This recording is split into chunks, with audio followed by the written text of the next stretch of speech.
ടക്ക് ചെയ്തിട്ടുണ്ടായിരിക്കും. ഇവിടെ ഒരു ബട്ടൺ ഉണ്ടെങ്കിൽ ആ ബട്ടൺ പോലും നിങ്ങൾ ഇട്ടിട്ടുണ്ടാവും. നിങ്ങൾ മുടി ഒതുക്കി വെക്കണം. ഒന്നുകിൽ ക്ലീൻ ഷേവ് താടി ഉണ്ടെങ്കിൽ അത് കൃത്യമായിട്ട് ട്രിം ചെയ്തിട്ടുണ്ടാവും. പെൺകുട്ടികളോടും പറയാറുണ്ട്, പെൺകുട്ടികളുടെ അടുത്ത് ഈ മുടി ഇങ്ങനെ നെറ്റിമേലേക്ക് ഇറക്കുന്നത് കാണാനൊക്കെ ഒരു ഭംഗിയാണ്, പക്ഷെ it is not admittable in an interview. So അത് ക്ലിപ്പ് ചെയ്ത് വെക്കണം. ഓവർ ഹീൽഡ് ചെരുപ്പ് അല്ലെങ്കിൽ ഷൂ യൂസ് ചെയ്യാൻ പാടില്ല. ലൈറ്റ് ആയിട്ടുള്ള മേക്കപ്പ് നിർബന്ധമായിട്ട് യൂസ് ചെയ്യണം. ലൈറ്റ് കളർ ലിപ്സ്റ്റിക് യൂസ് ചെയ്യണം. ലിപ് ലൈനർ യൂസ് ചെയ്യണം.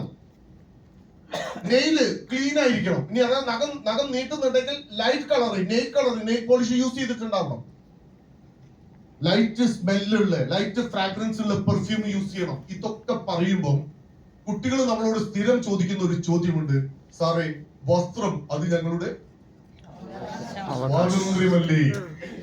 മുടി ഞങ്ങളുടെ സ്വാതന്ത്ര്യമല്ലേ? ഒരു സംശയവുമില്ല, അത് നിങ്ങളുടെ സ്വാതന്ത്ര്യം തന്നെയാണ്. പക്ഷെ നിങ്ങൾക്ക് ജോലി തരണോ വേണ്ടയോ എന്നുള്ളത്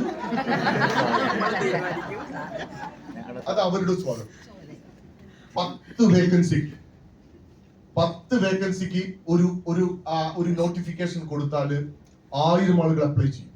അതിന്ന് 100 ആളുകൾ ഷോർട്ട് ലിസ്റ്റ് ചെയ്തിട്ടാണ് ഒരു ഇന്റർവ്യൂവിന് വിളിക്കുക. ഒരേ ക്വാളിറ്റി ഉള്ള ഒരേ ക്വാളിഫിക്കേഷൻ ഉള്ള 100 ആളുകൾ ഇന്റർവ്യൂ ബോർഡിന്റെ അടുത്ത് നിൽക്കുമ്പോൾ ഇന്റർവ്യൂ ബോർഡിലുള്ള മുഴുവൻ ആളുകളും ശ്രദ്ധിക്കുന്നത്, മുഴുവൻ ആളുകളും കീനായിട്ട് ഒബ്സർവ് ചെയ്യുന്നത് എങ്ങനെ 90 ആളുകളെ ഒഴിവാക്കാമെന്നതാണ്. അപ്പൊ നിങ്ങൾ സബ്മിറ്റ് ചെയ്യുന്ന റെസ്യൂമിനെ താഴെ സൈൻ ചെയ്തിട്ടില്ലെങ്കിൽ, നിങ്ങളുടെ ഷൂന്റെ ലേസ് കെട്ടിയിട്ടില്ലെങ്കിൽ അതിന്റെ പേരിൽ ഇന്റർവ്യൂ ഒഴിവാക്കും. അതുപോലെയാണ് പേഴ്സണാലിറ്റി.